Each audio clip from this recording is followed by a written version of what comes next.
മഴക്കാലം തുടങ്ങിയപ്പോഴത്തേക്കും രാത്രിയിൽ കണ്ടത്തിൽ നിന്ന് മീൻ കയറുന്നുണ്ടോ എന്ന് നോക്കാൻ പോവാ. അവിടെ ഇച്ചിരി വെള്ളം ഒഴുകുന്നുണ്ട്, അതുവഴി മീൻ കയറി വരാൻ സാധ്യതയുണ്ട്. അത് തപ്പി ഇങ്ങനെ പോവുക. പയ്യെ അനക്കം വെക്കാതെ വേണം പോകാൻ. വല്ല മീൻ നിൽക്കുവാണെങ്കിൽ നമുക്ക് കാണാൻ പറ്റും.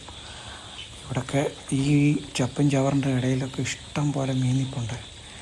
അതിനെ പയ്യെ പയ്യെ കരയ്ക്ക് കയറി വരും ഇച്ചിരി കഴിയുമ്പോഴത്തേക്കും. ഇതുവഴിയാണ് വെള്ളം ഒഴുകി വരുന്നത്. ആ ഒഴുകി വരുന്നതിൻ്റെ ഓപ്പോസിറ്റ് ഇവനെല്ലാം ഇങ്ങനെ ചാടി കയറും. കൂടുതൽ കല്ലുമുട്ടി, വരാൽ, കാരി ഒക്കെയാണ് കയറി വരുന്നത്. നമുക്ക് നോക്കാം, വെട്ടമടിക്കുമ്പോൾ അറിയാൻ പറ്റും അവിടെ എവിടെയെങ്കിലും വെള്ളം ഉണ്ട്. അവിടെയൊക്കെ അനങ്ങുന്നുണ്ട്, മീനുണ്ടെന്നാണ് തോന്നുന്നത്. അതാണ്ട് നിൽക്കുന്നു, ആണ്ട് ഒരു മുട്ടം വരാൻ നിൽക്കുന്നത് കണ്ടോ, കാണാവോ? വെട്ടമടിക്കുന്നതുകൊണ്ട് നിങ്ങൾക്ക് കാണാൻ പറ്റത്തില്ലെന്ന് തോന്നുന്നു. നോക്കാം, ഞാൻ സൂം ചെയ്യാം. ശരിക്കും ആണ്ട് അവിടെ അനങ്ങാതെ നിൽക്കുക. സൈഡിരിക്കുന്നുണ്ടോ അവൻ? മുട്ടം വരാല. മുപ്പല്ലി എടുത്തില്ല, മുപ്പല്ലി ഉണ്ടായിരുന്നെ കുത്തിപ്പിടിക്കായിരുന്നു. ഇതിപ്പോൾ ഒന്നുമില്ല, അവൻ രക്ഷപ്പെടും. വെറുതെ നോക്കി നിൽക്കാം.